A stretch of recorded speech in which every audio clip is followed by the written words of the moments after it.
Good morning all of you. BSc first year में inorganic chemistry की unit first चल रही थी। केमिकल बॉन्डिंग, कोवलेंट बॉन्ड, सह संयोजक बंध पढ़ रहे थे। इसके अंदर हमने इससे पहले की क्लास में पढ़ी थी वीबीटी, वैलेंस बॉन्ड थ्योरी, जिसे HLSP सिद्धांत भी बोलते हैं। क्योंकि इसको देने वाले साइंटिस्ट चार थे। पहले दो ने दी थी, हिटलर और इसमें लंदन ने दे दिया था। उसके बाद में स्लेटर और पोलिंग ने इसके अंदर कुछ इम्प्रूवमेंट किए थे। इस कारण से इस थ्योरी को हम HLSP सिद्धांत भी कहते हैं। ठीक है। और वीबीटी के जो पोस्टुलेट है वो पढ़ लिए थे, और वीबीटी के जो लिमिटेशन है वो भी हमने इससे पहले की क्लास में पढ़ ली थी। उसके बाद में आज अपना टॉपिक रहेगा सहसंयोजक बंध के दिशात्मक लक्षण। ठीक है। इसमें सहसंयोजक बंध के दिशात्मक लक्षण है वो क्या रहेंगे, वो हम यहाँ पे पढ़ेंगे।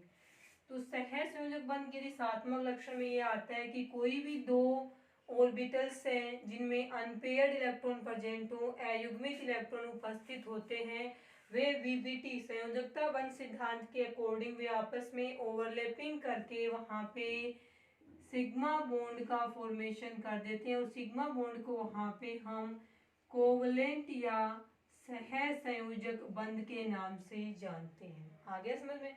उसके बाद में आता है कि हो सकता है ये ओवरलैपिंग जिन एटॉमिक ऑर्बिटल्स ए और बी के जिन ऑर्बिटल्स के बीच में हुई हो, वे ऑर्बिटल्स पी कक्षक भी हो सकते हैं और वे ऑर्बिटल्स एस कक्षक भी हो सकते हैं।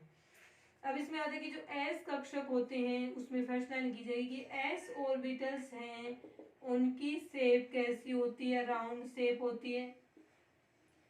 एस कक्षक हैं वो गोलाकार होते हैं, स्फेरिकल भी बोल सकते हैं, गोलाकार होते हैं। तो इनसे जुड़ने के लिए जो दूसरा कक्षक आता है, वो वीबीटी में फर्स्ट पोस्टुलेट लिखा था हमने कि यदि आपस में अति व्यापन करने वाले कक्षक एक दूसरे से सही दिशा में एक दूसरे की तरफ आएंगे तभी उनके बीच में क्या होता है, अति व्यापन होता है। अब एस कक्षक के साथ में दूसरा किसी भी परमाणु का कक्षक किसी भी दिशा से आए कोई प्रभाव नहीं पड़ेगा, क्योंकि गोलाकार है। सभी तरफ इलेक्ट्रॉन डेंसिटी क्या होती है, एस ऑर्बिटल में समान होती है। इस कारण से एस कक्षकों पर दिशा का कोई प्रभाव नहीं पड़ता। फर्स्ट लाइन लिखी जाएगी कि एस कक्षकों की आकृति गोलाकार होने के कारण इन कक्षकों के साथ अतिव्यापन करने वाला दूसरा कक्षक चाहे किसी भी दिशा से आए वहां अतिव्यापन होकर बॉन्ड बन जाता है। क्योंकि एस कक्षकों की आकृति गोलाकार होने से इसमें चारों तरफ इलेक्ट्रॉन घनत्व समान होता है। इस कारण से अतिव्यापन का एस कक्षकों पर कोई प्रभाव नहीं पड़ता है। तो एस कक्षकों में दिशात्मक गुण नहीं पाए जाते हैं। उसमें उसके बाद में आती है इसमें पी कक्षकों की बात। तो पी ऑर्बिटल्स जो होते हैं उनकी शेप कैसी होती है, डंबल शेप होती है, डंबलाकार आकृति होती है। इस प्रकार से रहेगी डंबलाकार आकृति। यहाँ पे क्या होता है, नोड होता है। नोड का मतलब यहाँ इलेक्ट्रॉनों के पाए जाने की संभावना शून्य या नगण्य होती है।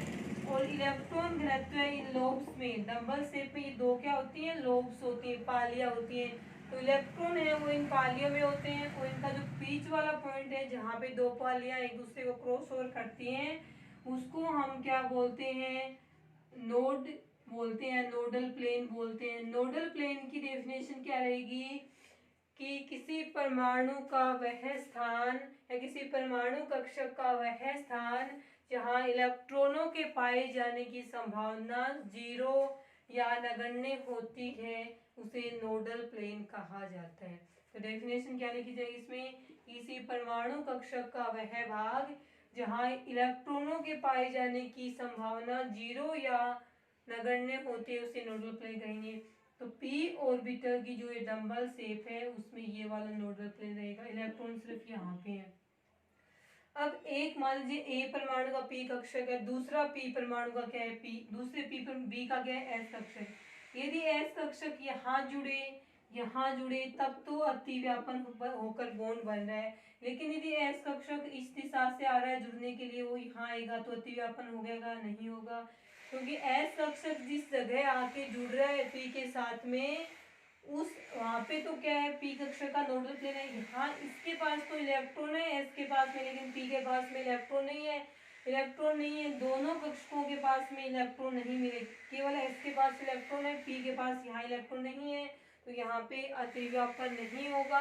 अतिव्यापन नहीं होने से यहाँ बॉन्ड नहीं बनता है। ठीक है, तो यहाँ पे क्या लिखा जाएगा कि पी कक्षकों में दिशात्मक गुण पाए जाते हैं और पी कक्षक यदि एक दूसरे से सही दिशा में अभिविन्यासित हों तभी वहां पे अतिव्यापन होकर बॉन्ड बनता है, अन्यथा बॉन्ड नहीं बनता। जैसे एस कक्षक यहाँ से आए बॉन्ड नहीं बनेगा। केवल एस कक्षक इसकी पालियों की दिशा से आएंगे तभी वहां पे ओवरलैपिंग या अतिव्यापन होकर बॉन्ड का फॉर्मेशन होता है। तो यहाँ पे पी कक्षकों में दिशात्मक गुण है वो पाए जाते हैं। आगे समझ में। अब हम दिशात्मक गुण है इसको स्पष्ट करने के लिए कुछ एग्जांपल्स देखेंगे। यहाँ पे एग्जांपल देखेंगे हम दिशात्मक लक्षण के लिए। फर्स्ट हम देखेंगे इसके अंदर B2 अणु, B2 मॉलिक्यूल यानी बोरोन का अणु है। इसमें इस प्रकार से बॉन्ड बनता है। अब दोनों बोरोन परमाणुओं के बीच में ये जो सिंगल बॉन्ड बना है वो किससे बना है वो देखें। अब बोरोन परमाणु एक का इलेक्ट्रॉनिक विन्यास देखें, दोनों का ही देख लेते हैं। सेम ही रहेगा 1s2 2s2 2p1। Boron 5 number पे आता है, ये भी 5 पे रहेगा। 1s2 2s2 2p1। अब मान रहे हैं कि जो p में 3 ऑर्बिटल्स होते हैं, px है, py है, pz है, तो इसमें केवल एक ऑर्बिटल प्रेजेंट है, वो हम मान रहे हैं कि px में है, तो इसका भी क्या होगा, वो px ही होगा। यदि एक बोरोन के px में अनपेयर्ड इलेक्ट्रॉन है, दूसरे बोरोन के py में है, तो कभी भी ये आपस में ओवरलैपिंग नहीं करेंगे तो यहाँ पे बॉन्ड नहीं बनेगा। बॉन्ड नहीं बनेगा तो B2 का अणु नहीं बनता है। तो बोरोन का अणु बनने के लिए दोनों बोरोन परमाणुओं के 2p कक्षक में जो एक एक इलेक्ट्रॉन प्रेजेंट है वो सेम कक्षक में ही होना चाहिए। अब मान लीजिए हम एक्सिस, ये वाले तो अतिव्यापन करेंगे नहीं, पूर्ण रूप से भरे हुए।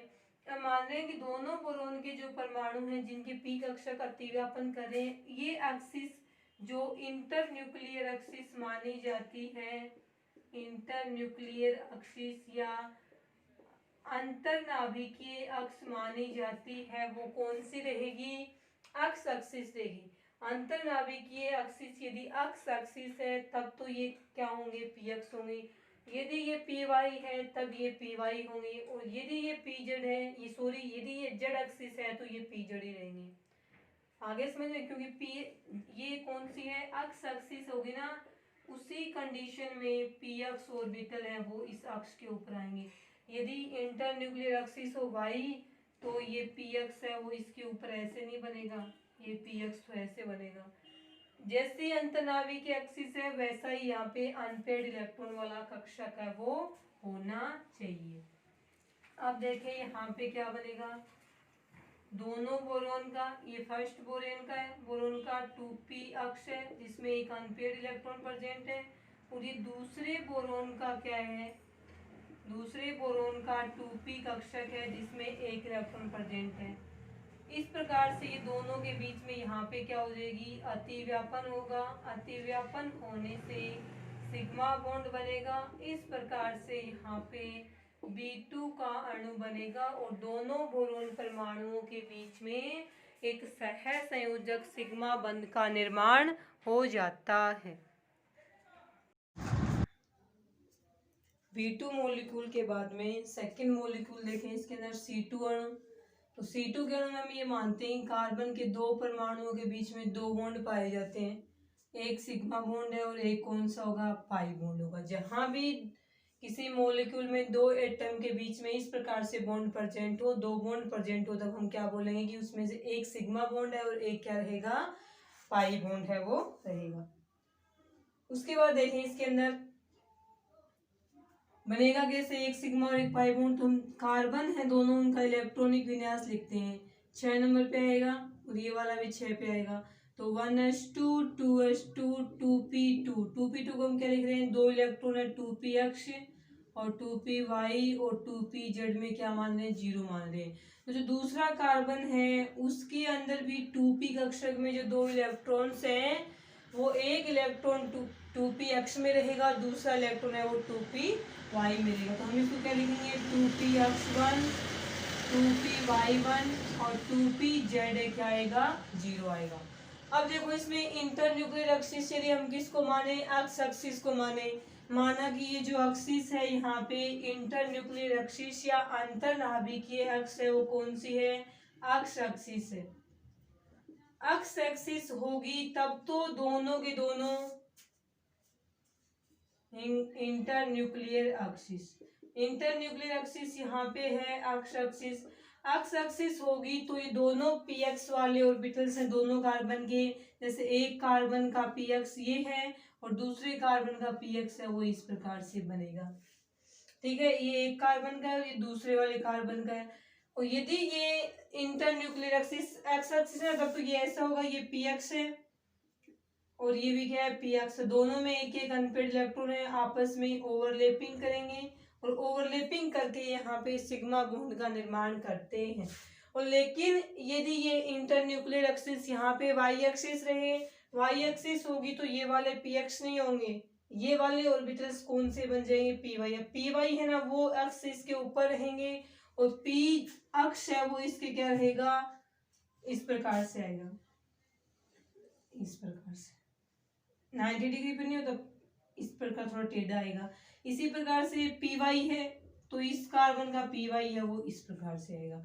अब py ये वाला भी py है और ये दूसरे कार्बन का py, ये दोनों एक दूसरे पैरेलल है तो ये दोनों यहाँ पे इनकी ओवरलैपिंग होगी और यहाँ पे ओवरलैपिंग होगी। तो आपको दिखने से लग रहा है कि 3 बॉन्ड बन रहे हैं, एक तो ये बन रहा है सिग्मा बॉन्ड बन रहा है और ये वाले क्या बन रहे हैं, पाई बॉन्ड बन रहे हैं। जनरली जो सिग्मा और पाई बॉन्ड होते हैं ना उसमें जो सिग्मा बॉन्ड होता है वो किससे बनता है, एक्सियल ओवरलैपिंग से बनता है।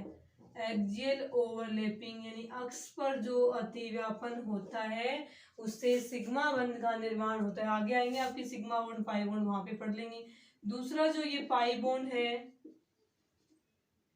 ये कहाँ पे बनेगा, तो पाई बॉन्ड है वो कौन सी ओवरलैपिंग में बनता है, कोलेटेरल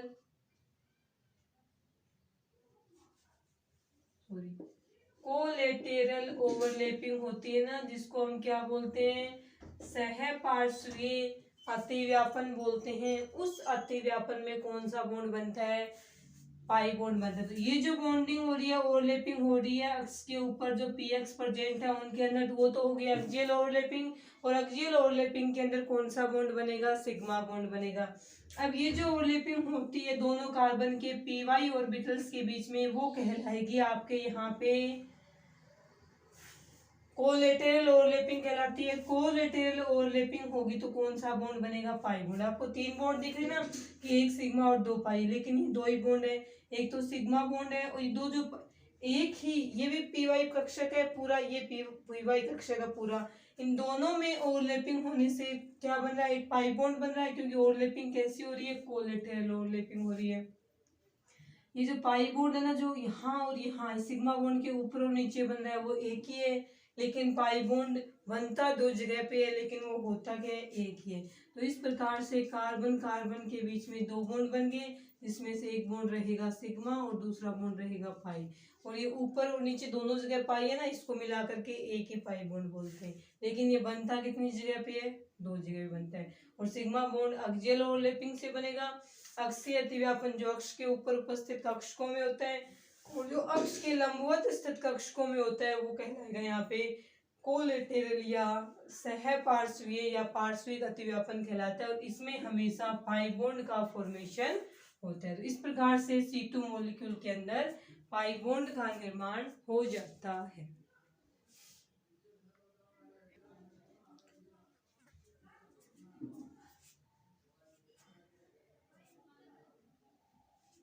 इसी के साथ में देखें O2 मॉलिक्यूल का, O2 मॉलिक्यूल में भी सेम यही होता है, दोनों ऑक्सीजन परमाणुओं के बीच में 2 बॉन्ड बनेंगे, एक सिग्मा होगा और एक पाई बॉन्ड होगा। अब सिग्मा और पाई बॉन्ड कैसे बनेंगे वो देखिए आप।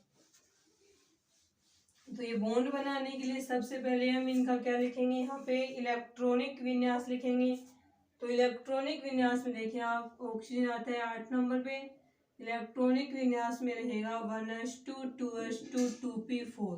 2p4 है ना, इसको खोल के लिखे तो क्या हो गया 2px 2py और 2pz। 2p कक्षक में 3 ऑर्बिटल्स है ना, px py pz, इसमें 4 इलेक्ट्रॉन इस प्रकार से भरे होते हैं। तो इसको यदि हम px माने तो px में 2 इलेक्ट्रॉन हो गए, इसको py मान लेंगे तो इसको क्या मान लेंगे pz हो गए। तो py और pz में क्या है एक एक इलेक्ट्रॉन। सेम ऐसा ही इलेक्ट्रॉनिक कॉन्फ़िगरेशन और दूसरे ऑक्सीजन का रहेगा 1s2 2s2 2px2 2py और 2pz हो गया। दोनों ऑक्सीजन एटम का इलेक्ट्रॉनिक कॉन्फ़िगरेशन सेम है, दोनों में px में 2-2 इलेक्ट्रॉन है, py में 1-1 इलेक्ट्रॉन है और pz में क्या है 1-1 इलेक्ट्रॉन है। तो इस बार दोनों ऑक्सीजन जिस एक्सिस के ऊपर ओवरलैपिंग करेंगे वो कैसी रहेगी, इंटरन्यूक्लियर एक्सिस है वो या तो वाई एक्सिस मानेंगे या फिर जेड एक्सिस मानेंगे। तो इस सिग्मा बॉन्ड बनने के लिए आवश्यक क्या होगा, या तो ये दोनों किसमें होंगे P Y internuclear axis Y के ऊपर आएंगे या फिर दोनों किस में आएंगे जेड के अंदर आएंगे।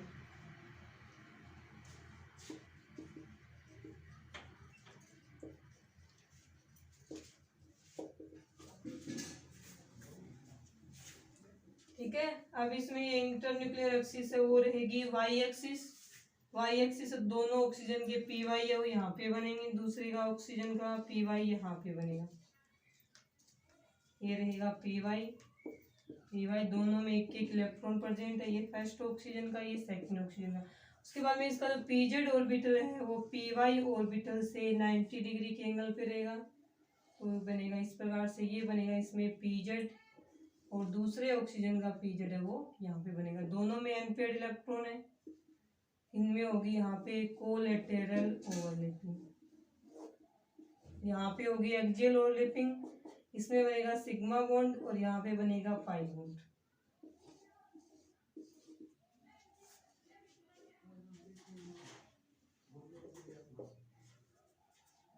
ठीक है, इस प्रकार से ऑक्सीजन के दोनों परमाणुओं के बीच में 2 बॉन्ड बन गए, एक तो एक्सियल ओवरलैपिंग होने से सिग्मा बॉन्ड और कोलैटरल ओवरलैपिंग होने से पाई बॉन्ड। पाई बॉन्ड बनता जो 2 जगह पे लेकिन होता कितना है, एक ही होता है। इस प्रकार से O2 मॉलिक्यूल का फॉर्मेशन है वो हो जाता है।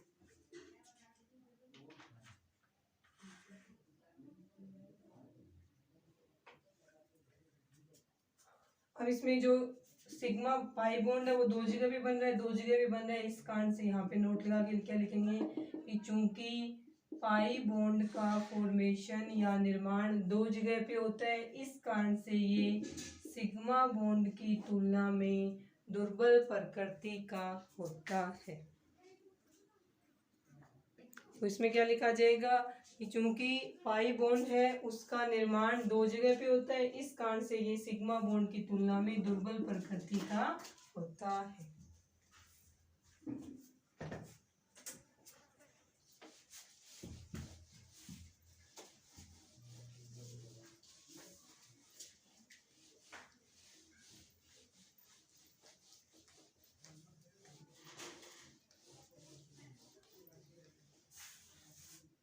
थर्ड रहेगा इसमें N3 मॉलिक्यूल,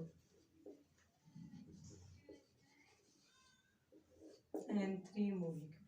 ठीक है, तो इसमें देखिए नाइट्रोजन का इलेक्ट्रॉनिक विन्यास 1s2 2s2 2p में 3 है, तीनों 2p ऑर्बिटल्स में एक एक इलेक्ट्रॉन्स रहेगा 2pz1। इसी प्रकार से दूसरे नाइट्रोजन का आएगा इलेक्ट्रॉनिक विन्यास, तो वो रहेगा 1s2 2s2 2px1 2py1 और 2pz1। इंटरन्यूक्लियर एक्सिस इन तीनों में से कोई भी एक मान सकते हैं। यदि इंटरन्यूक्लियर एक्सिस एक्स एक्सिस रहेगी तो px वाले सिग्मा बॉन्ड बनाएंगे, यदि y एक्सिस इंटरन्यूक्लियर एक्सिस रहेगी तो py वाले सिग्मा बॉन्ड बनाएंगे, और यदि इंटरन्यूक्लियर एक्सिस जेड एक्सिस रहेगी तो दोनों pz ऑर्बिटल्स हैं वो एक्सियल ओवरलैपिंग के द्वारा सिग्मा बॉन्ड का फॉर्मेशन करते हैं। तीनों की मानदंड हम मान रहे हैं कि इंटरन्यूक्लियर एक्सिस है वो कौन सी है, इंटरन्यूक्लियर एक्सिस है वो कौन सी रहेगी, एक्स एक्सिस रहेगी। एक्स एक्सिस रहेगी तो यहाँ पे px वाले जो ऑर्बिटल्स हैं वो एक्सियल ओवरलैपिंग के द्वारा सिग्मा बॉन्ड बनाएंगे। ये फर्स्ट नाइट्रोजन है और उसके बाद में ये सेकंड नाइट्रोजन है, ये हो गया इसका px ऑर्बिटल और ये इसका पी एक्स ऑर्बिटल। यहाँ पे होगी एक्सियल ओवरलैपिंग और सिग्मा बॉन्ड का निर्माण हो जाएगा। उसके बाद में यहाँ पे बन जाएंगे इसके अंदर पी वाई, ये बनेगा P Z, P Z P Y, P Y है पी जेड है और पी वाई है और ये पी जेड रहेगा। अब पी वाई वाला करेगा पी वाई से ओवरलैपिंग, पी जेड वाला करेगा पी जेड से, यहाँ पे ये पी जेड वाला यहाँ इससे करेगा, पी वाई वाला करेगा इससे। तो यहाँ पे क्या बनेंगे, सभी जगह कोलेटरल ओवरलैपिंग हो रही है। इस प्रकार से होने वाली ओवरलैपिंग को कोलेटरल ओवरलैपिंग कहा जाएगा और इस प्रकार से होने वाली ओवरलैपिंग को एक्सियल ओवरलैपिंग कहा जाता है। ठीक है, अब देखिए इसके अंदर कितने बॉन्ड बन गए, दोनों नाइट्रोजन के बीच में 3 बॉन्ड बन गए, एक सिग्मा बॉन्ड रहेगा और बचे हुए दोनों क्या रहेंगे, पाई बॉन्ड रहेंगे। जहां भी दो एटम के बीच में 3 बॉन्ड हो उनमें से ये ए माने ये बी माने 3 बॉन्ड होंगे, उसमें से एक बॉन्ड सिग्मा और 2 बॉन्ड क्या रहेंगे, पाई बॉन्ड। अब 2 पाई बॉन्ड, एक पाई बॉन्ड का निर्माण 2 जगह पे होता है, 2 पाई बॉन्ड का निर्माण कितनी जगह पे होगा, 4 जगह पे। तो 1 2 3 और 4। इस प्रकार से N3 molecule sorry N2 molecule में 2 नाइट्रोजन परमाणुओं के बीच में 3 बॉन्ड प्रेजेंट होंगे, उसमें से एक सिग्मा रहेगा, बचे हुए 2 क्या रहेंगे, पाई बॉन्ड रहेंगे। इधर इसमें सहसंयोजक बंध पर कक्षकों का दिशात्मक प्रभाव।